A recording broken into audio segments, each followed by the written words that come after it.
Selamat pagi saudaraku. Renungan pagi Kristen kita pada hari ini diambil dari buku Menjadi Putra dan Putri Allah yang ditulis oleh Ellen G. White. Sebelum memulainya, marilah kita berdoa dalam hati kita masing-masing.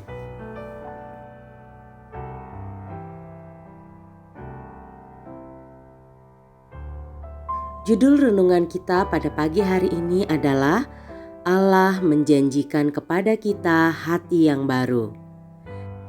Ayat intinya diambil dari buku Yehezkiel 36 ayat 26 yang bunyinya, "Kamu akan kuberikan hati yang baru dan roh yang baru di dalam batinmu, dan aku akan menjauhkan dari tubuhmu hati yang keras dan kuberikan kepadamu hati yang taat."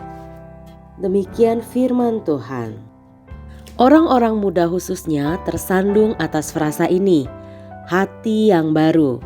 Mereka tidak tahu apa artinya.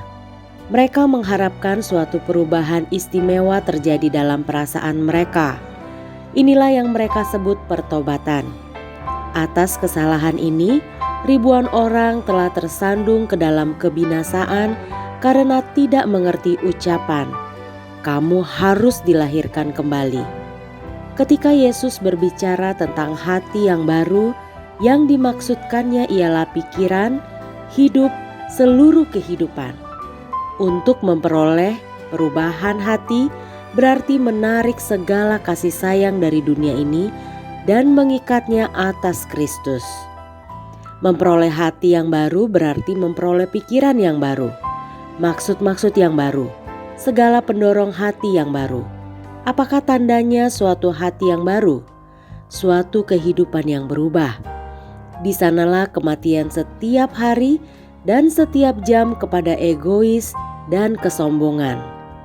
Kemudian suatu roh kemurahan hati akan dinyatakan, bukan secara tidak beraturan, melainkan terus-menerus. Akan ada suatu perubahan sikap yang tegas dalam tingkah laku, dalam perkataan, dan perbuatan terhadap semua orang dengan siapa engkau berhubungan, bagaimanapun caranya. Engkau tidak akan membesar-besarkan kelemahan mereka itu. Engkau tidak akan membuat mereka dalam keadaan yang tidak menyenangkan. Engkau akan bekerja di jalan Kristus. Gantinya membukakan dan mengedarkan kesalahan-kesalahan seseorang kepada orang-orang lain, engkau akan mengerahkan segala usaha yang paling sabar untuk menyembuhkan dan membebat.